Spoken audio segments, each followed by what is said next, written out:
Hello friends, welcome back to my YouTube channel Deep NEET academy. NCERT line by line series में आज हम एक नया टॉपिक फिर से लेकर आए हैं, प्राणियों में संरचनात्मक संगठन, स्ट्रक्चरल ऑर्गेनाइजेशन इन एनिमल। जो हमारा टॉपिक है वो मेंढक है, फ्रॉग। उसका हम 4th लेक्चर आज करने जा रहे हैं। तो चलिए वीडियो स्टार्ट करते हैं। आज हम उसका उत्सर्जी तंत्र पढ़ेंगे, एक्सक्रीटरी सिस्टम पढ़ेंगे। तो इसमें मैं आपको प्यारी प्यारी टिक्स देने वाली हूँ, जो कि क्रम होता है उसका मैं आपको ट्रिक देने वाली हूँ। तो इसको एंड तक देखिएगा। अगर आप चैनल पर नए हैं तो वीडियो को एंड तक देखिए, लाइक कीजिए, सेशन को लाइक कीजिए, प्यारा सा कमेंट करें एंड सब्सक्राइब करना ना भूलें। चलिए स्टार्ट करते हैं।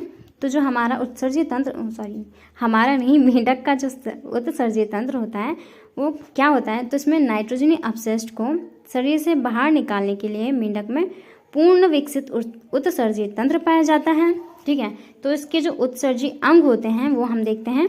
मेंढक के उत्सर्जी अंग मुख्यतः एक जोड़ी वृक्क, मूत्रवाहिनी, अवस्कर द्वार तथा मूत्राशय होते हैं। ये कैसे गहरे लाल रंग के सेम के आकार के होते हैं और देह गुहा में थोड़ा सा पीछे की ओर कशेरुक दंड के दोनों ओर स्थित होते हैं। ठीक है, तो मेंढक का जो उत्सर्जी तंत्र होता है वो उसमें क्या क्या होता है। एक जोड़ी वृक्क होता है, ठीक है, मूत्रवाहिनी होती है, अवस्कर द्वार होता है और मलाशय होता है। ठीक है, तो इसके जो वृक्क होते हैं वो कैसे लाल रंग के होते हैं और शेम के आकार के होते हैं, जैसे कि हमारे होते हैं। ठीक है, और ये देह गुहा के पीछे थोड़ा सा पीछे कशेरुक दंड के दोनों ओर स्थित होते हैं। ठीक है, प्रत्येक वृक्क कई संरचनात्मक क्रियात्मक इकाइयों मूत्र जनन नलिका वृक्काणुओं का बना होता है। ठीक है, नर मेंढक में मूत्र नलिका वृक्क से मूत्र जनन नलिका के रूप में खुलती है, बाहर आती है।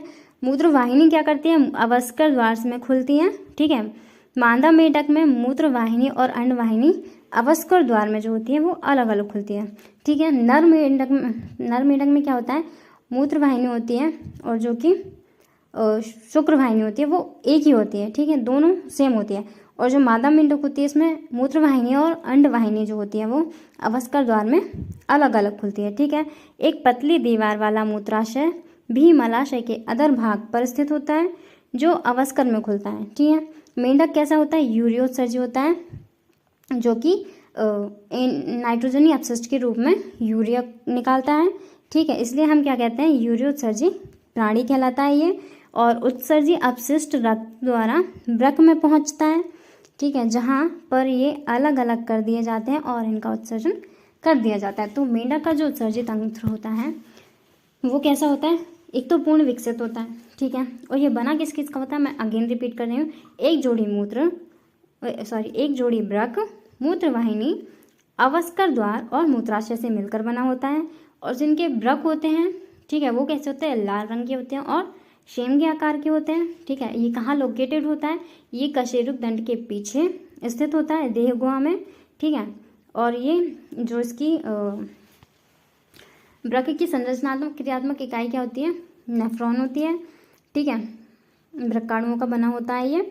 और ये क्या करता है, जो नर मेंढक होता है उसमें क्या होता है, मूत्रवाहिनी अवस्कर द्वार में खुलती है। ठीक है, और मादा मेंढक में क्या होता है, मूत्रवाहिनी और अंडवाहिनी दोनों अलग अलग खुलते हैं। ठीक है, और मेंढक कैसा होता है, यूरियोत्सर्जी होता है, जो कि मनुष्य भी यूरियोत्सर्जी होता है। ठीक है, तो हम देखते हैं कि जो इसका टैडपोल होता है वो क्या करता है, एंटो अपशिष्ट के रूप में क्या निकालता है, ये अमोनिया को निकालता है। अब टैडपोल अमोनिया क्यों निकालता है, तो अमोनिया को निकालने के लिए बहुत ज़्यादा जल की आवश्यकता होती है। ठीक है, जितना कि ज़मीन पर रहने वाला मेंढक उतना पानी नहीं निकाल सकता। तो इसलिए अमोनिया क्या होता है, घुलित अवस्था में शरीर से निकल जाता है, लेकिन उसके लिए बहुत ज़्यादा पानी की आवश्यकता होती है। तो मेंढक जो ज़मीन पर रहते हैं उनमें इतना पानी नहीं होता है। ठीक है, इसलिए जो ज़मीन पर रहते हैं उनमें यूरिया उत्सर्जित होता है वेस्ट के रूप में। और जो मेंढक लार्वा होता है जो कि जल में रहते हैं उनमें उनके शरीर से जो अपशिष्ट निकलता है, वेस्ट निकलता है, वो अमोनिया के रूप में निकलता है। ठीक है, अब हम इसके मुख्य उत्सर्जी अंग देखेंगे। ठीक है, मेंढक के तो जो मुख्य उत्सर्जी अंग होते हैं वो पहला तो है किडनी। ठीक है, ये कैसी होती है, 2 होती हैं, लंबी होती हैं और गहरे लाल रंग की होती हैं। ठीक है, इनका जो प्रकार होता है वो कैसा होता है, मीजोनेफ्रिक प्रकार होता है। ठीक है, अब ये लोकेटेड कहाँ होती है, तो ये रीढ़ की हड्डी के दोनों ओर पृष्ठीय भाग यानी कि डोर्सल में होती है।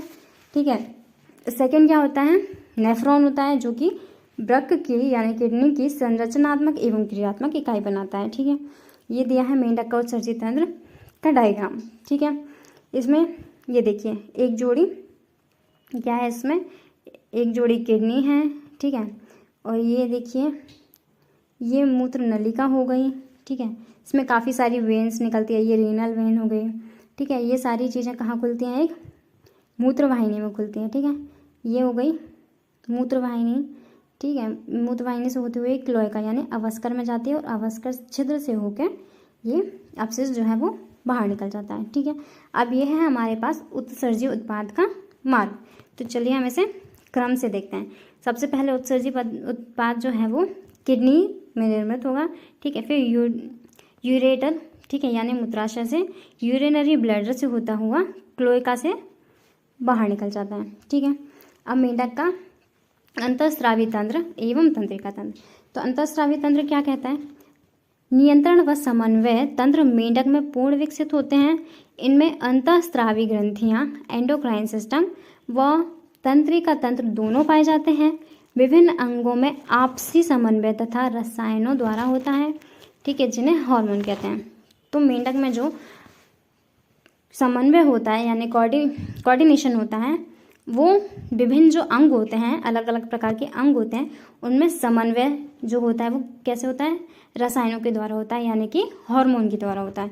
तो इनमें जो है अंतःस्रावी ग्रंथियों द्वारा स्रावित होते हैं। ये हार्मोन कहाँ स्रावित होते हैं, एंडोक्राइन सिस्टम के द्वारा जो हार्मोन होते हैं वो बनते हैं, वहाँ से निकलते हैं। ठीक है, मेंढक में मुख्यतः स्रावी ग्रंथियाँ जो होती हैं वो है आपकी पीयूष ग्रंथि, पिट्यूटरी ग्रंथि। ठीक है, अवटु ग्रंथि यानी थायराइड ग्रंथि। थायराइड ग्रंथि का एक मेन जो होता है कार्य मेंढक में, ये क्या करता है, जो टेडपोल मेंढक होते हैं उनको वयस्क में परिवर्तित करता है। यदि हम मेंढक की जो थायराइड ग्रंथि जो होती है अगर हम उसे निकाल दें तो जो टेडपोल मेंढक है वो हमेशा टेडपोल बना रहेगा, वो कभी भी वयस्क रूप में रूपांतरित नहीं होगा। ठीक है, इसमें परावटु यानी पैराथायराइड ग्रंथि पाई जाती है। इसमें थाइमस ग्रंथि पाई जाती है, पीनियल ग्रंथि पाई जाती है। ठीक है, अग्नाशयी द्वीपिकाएँ पाई जाती हैं और अधिवृक्क यानी एड्रिनल ग्रंथि भी पाई जाती है। उसमें जनन यानी कि नर जनन तंत्र और मादा जनन तंत्र भी पाए जाते हैं। तंत्रिका तंत्र मस्तिष्क और मेरुरज्जु। ठीक है, केंद्रीय तंत्रिका तंत्र, परिधीय तंत्रिका तंत्र में कपालीय व मेरुरज्जु तंत्र आते हैं। और जो स्वायत्त तंत्रिका तंत्र होता है वो ऑटो नर्वस सिस्टम, इसमें अनुकंपी और परानुकंपी यानी सिंपैथेटिक और पैरासिम्पैथेटिक तंत्र का बना होता है। ठीक है, तो मेंढक का जो तंत्रिका तंत्र होता है उसमें क्या होता है, सेंट्रल नर्वस सिस्टम होता है। ठीक है, और पीएनएस होता है। सेंट्रल नर्वस सिस्टम यानी तंत्रिका तंत्र में क्या होता है, ये दो भागों में बटा होता है। ठीक है, सबसे पहले तंत्रिका तंत्र आपके केंद्रीय तंत्रिका तंत्र, परिधीय तंत्रिका तंत्र, ठीक है, और स्वायत्त तंत्रिका तंत्र, तीन भागों में बटा होता है। ठीक है, जिसमें से जो आपका सेंट्रल नर्वस सिस्टम है उसमें मेरुरज्जु और आपकी मस्तिष्क आता है। ठीक है, परिधीय तंत्रिका तंत्र में क्या क्या आता है, कपालीय आती है और मेरु तंत्र आते हैं। ठीक है, फिर जो आपका ऑटोनोमस नर्वस सिस्टम होता है यानी कि अनुकंपी और स्वायत्त तंत्रिका तंत्र, इसमें क्या आता है, अनुकंपी और परानुकंपी। अनुकंपी क्या होता है, ये जो इमरजेंसी में कार्य करता है, जैसे कि इमरजेंसी सिचुएशन, जैसे कि कोई खतरा सामने है तो एकदम से आंखें बड़ी बड़ी हो जाती हैं। ठीक है, इस तरह की सिचुएशंस में हमारा अनुकंपी मेंढक का जो है अनुकंपी कार्य करता है। और इन सारी सिचुएशन को कंट्रोल करने के लिए परानुकंपी यानी पैरासिम्पैथेटिक वर्क करता है। ठीक है, मस्तिष्क में क्या होती है, 10 जोड़ी कपाल तंत्रिकाएं निकलती हैं और मस्तिष्क हड्डियों से निर्मित मस्तिष्क बॉक्स तथा कपाल के अंदर बंद होता है। ठीक है, जैसे हमारा कपाल होता है वैसे ही मेंढक का कपाल होता है, एक बॉक्स के अंदर बंद होता है। ठीक है, यह अग्र मस्तिष्क, मध्य मस्तिष्क और पश्च मस्तिष्क में विभाजित होता है। ठीक है, अग्र मस्तिष्क में क्या होती है, घ्राण पालियाँ होती हैं, जुड़मा युग्मित होती है और प्रमस्तिष्क गोलार्ध, और केवल एक अग्र मस्तिष्क पश्च होते हैं जो मध्य मस्तिष्क के एक जोड़ी दृक पालियाँ होती हैं। मध्य मस्तिष्क में खाली दृक पालियाँ होती हैं जिससे ये देखने में मदद करते हैं।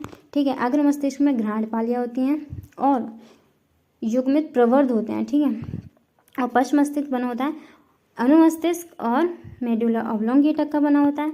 मेडुला ऑब्लोंगेटा महारंध्र से निकलकर मेरुदंड में स्थित मेरुरज्जु से जुड़ा होता है। तो ये क्या होता है, जो बड़ा सा छिद्र होता है वहाँ से ही निकलकर जो मेरुदंड निकलती है वही मेरुरज्जु का भाग बनाती है। ठीक है, अब हम पढ़ते हैं एंडोक्राइन सिस्टम, देखते हैं इसका क्रम देखते हैं।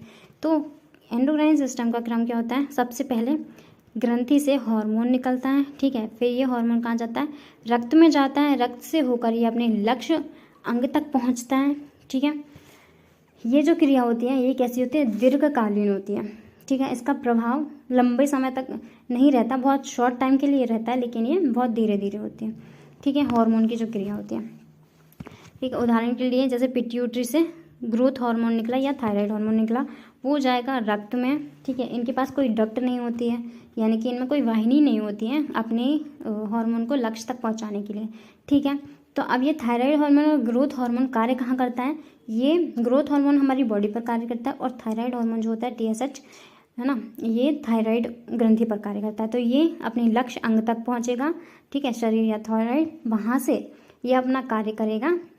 जो ग्रोथ हार्मोन करता है वृद्धि करवाता है और जो थायराइड हार्मोन करवाता है वो नियंत्रण करवाता है। ठीक है, ये यहाँ तक पहुँचेगा। ठीक है, अब हम नर्वस सिस्टम के बारे में देखेंगे। नर्वस सिस्टम में क्या होता है, एक मैसेज होता है। ठीक है, उत्तेजना जैसे हम कहेंगे। ठीक है, एक उत्तेजना उत्पन्न होगी।